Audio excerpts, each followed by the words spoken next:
Good afternoon. This is Acting Chief Deputy Robert Hutchison and Chair of the State Rules and Regs Board. I want to call the meeting of the State Rules and Regulations Board to order.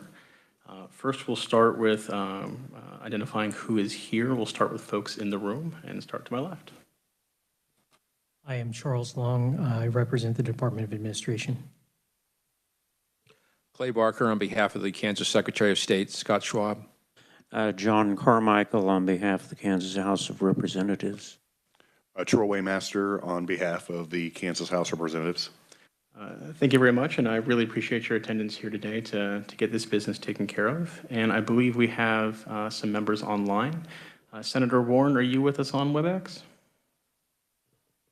Yes, sir. Thank you very much. Here on behalf of the Senate. Thank you very much. And are there any other members of the board online? Okay. Our first order of business is approval of the December 30th, 2024 meeting minutes. We're just commenting on the fact that we've gone 6 months without a meeting. That's a wonderful thing. These used to be very, very regular, but we only meet as needed. I hope everyone had a chance to review the minutes, and Representative Carmichael, you noted earlier you were not present for the last meeting, so you wish to abstain from consideration of the minutes. That is correct, Mr. Chair. I appreciate you letting me know about that. If I would take a motion on the minutes. I move that we adopt the minutes of the December 30, 2024 meeting of the State Rules and Regulations Board. We have a motion. Do we have a second? Second. Any discussion on the minutes? All in favor of the motion, say aye. Aye. Any opposed? The minutes are approved. We have one matter for consideration by the board today. We have proposed temporary rules and regulations KAR 17-24-4 and 75-635 from the State Bank Commissioner. They are concerning record retention and net worth requirements. I believe we have a representative from the State Office of the State Bank Commissioner. Please approach and introduce yourself and talk to us about these regulations and why these temporary regulations should be approved. Thank you so much. My name is Brock Rayler. I'm General Counsel for Office of the State Bank Commissioner. Today we actually have two regulations before you, and although our name is the State Bank Commissioner, these are not regulations under our banking code. We have a separate division under our consumer and mortgage lending. Specifically, the first one we'll discuss a regulation on the Kansas Mortgage Business Act, and the second one I'll discuss is a regulation that discusses the Uniform Consumer Credit Code. So a little bit of background. In 2024, the legislature agreed with our agency's request to move all mortgages from the Uniform Consumer Credit Code into the Kansas Mortgage Business Act. Prior to this change, all first mortgages were regulated under the Consumer Mortgage Business Act, and all second and high-cost mortgages were under the Uniform Consumer Credit Code. We felt that was a little wonky and a little unusual, so we actually requested to move all of the mortgages that were in the UCCC into the KMBA. That was actually passed and effective January 1st of 2025. So the first regulation I would like to discuss today is KAR 17-24-4, which is the record retention under the Kansas Mortgage Business Act. In making that move from the UCCC to the KMBA, there were a couple instances that I feel, to protect the public welfare, are necessary to make the changes as a temporary reg. Specifically in what is now 1724-4A3, there was a reference to a Uniform Consumer Credit Code statute that was repealed. It has been replaced by a KMBA statute in its place, but in doing so, since it's referenced a Uniform Consumer Credit Code statute, it's not clear that an automated valuation model is permitted under the Kansas Mortgage Business Act for second mortgages and other former UCCC mortgages that were moved over. So what we are proposing is just strike the UCCC language, and so that is available. And just for a little bit of clarification, this applies to non-purchase money real estate transactions. That includes every mortgage except for the initial purpose. So a first mortgage refinance can use an automated valuation model. even second mortgages like a home equity line of credit, that qualifies as well. Without that change, making it clear that that is available, the mortgage companies are limited to one out of two things. They can get the appraised value at the county appraiser's office, but if that is not reflecting the value close enough for their needs, they actually need to get a full appraisal. So we've allowed automated valuation models under UCCC for quite some time. It's been very effective, and it's one of the three options available. So that's one reason I just think it's necessary for us to make that change, because Kansas consumers may have additional costs on the non-purchase mortgage transactions when they want to refinance their first mortgage or if they want to get a second mortgage. It doesn't make sense. It's not been an issue. Is there a permanent regulation reflecting this change in process as well? Yes, I have submitted for a permanent change for both of these regulations. I have not set up a time for a hearing, but that is going to be coming out very soon. So they've already been approved they're already through the approval process, and you're just in the public hearing and notice period. Is that accurate? I believe just the temporary ones have been approved, but I did submit both. Okay. I can get a definitive answer as to where we are on that. The only reason I really even bring it up is to make sure there's no lag between the 120-day effective time for this and when the permanent ones could come through. So we could have a change go into effect and then a lag back to the previous state of confusion and then the new change go through. So and there is, if for some reason a carryover, there is the ability to come here to seek an extension of up to another 120 days. So I just want to watch for that timetable as it progresses. Absolutely, and I fully agree with you. That's definitely an issue that we need to make sure it does not happen. The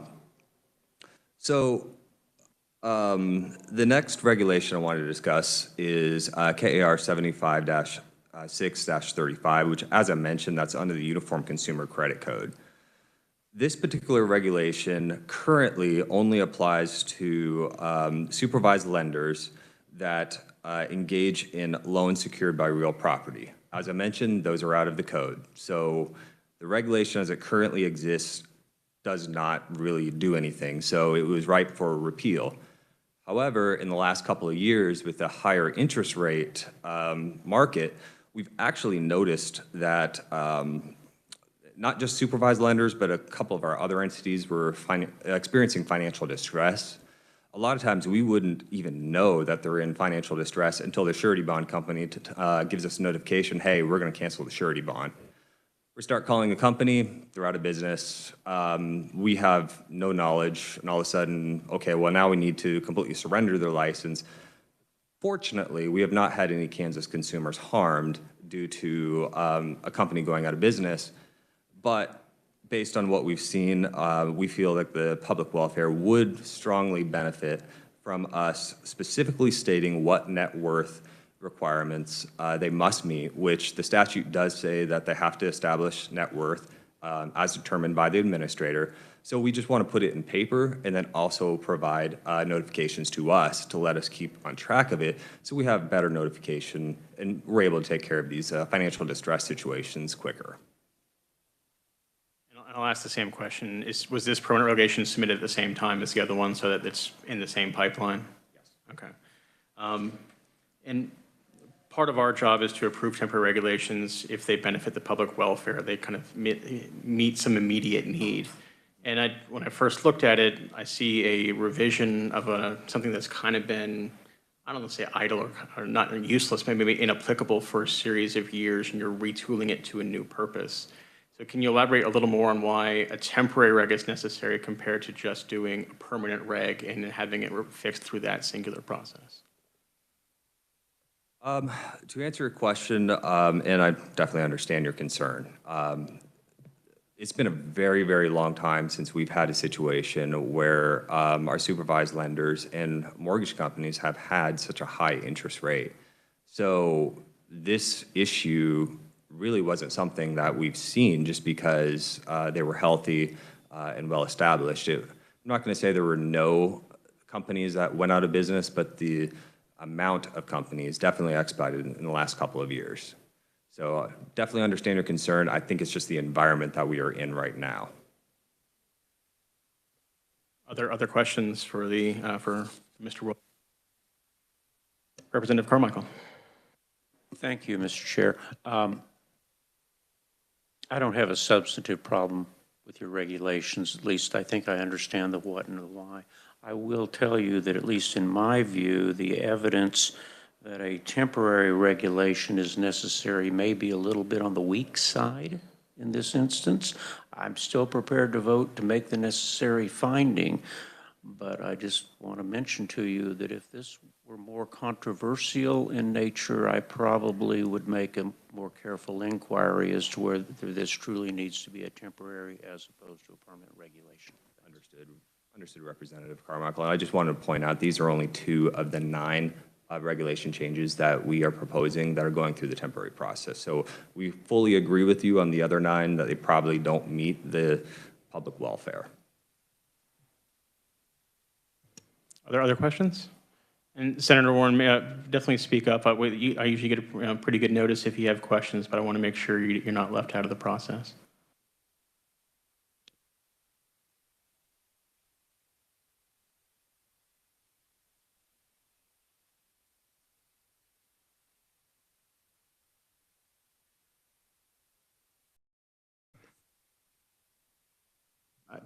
Senator Warren, I think there might be a slight signal issue. It broke up there. But if you hit the raise hand button or whatever, and then they can definitely let me know if there's a matter you wish to address.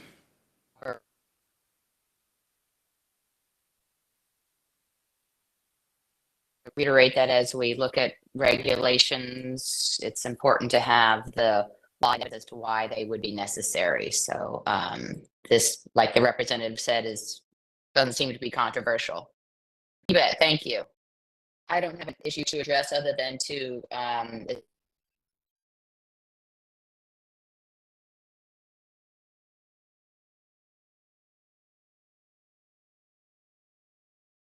Thank you, Senator. Are there any other questions for the Office of the State Bank Commissioner? If not, let's do them one at a time, in part because we do want to make that finding. It would need a motion on KAR 17-24-4.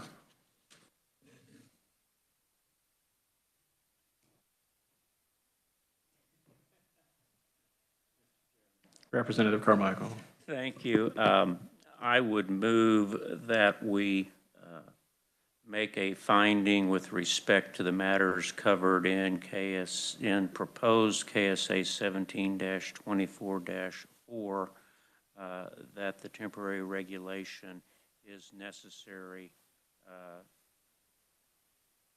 because the public peace, health, safety, or welfare necessitates the rule to go into effect prior to the time allowed for permanent regulations, and that we approve the temporary regulation.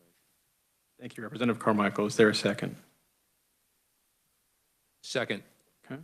Any discussion on proposed regulation 17-24-4? Seeing none, all in favor say aye. Aye. All opposed? Proposed KAR 17-24-4 is approved.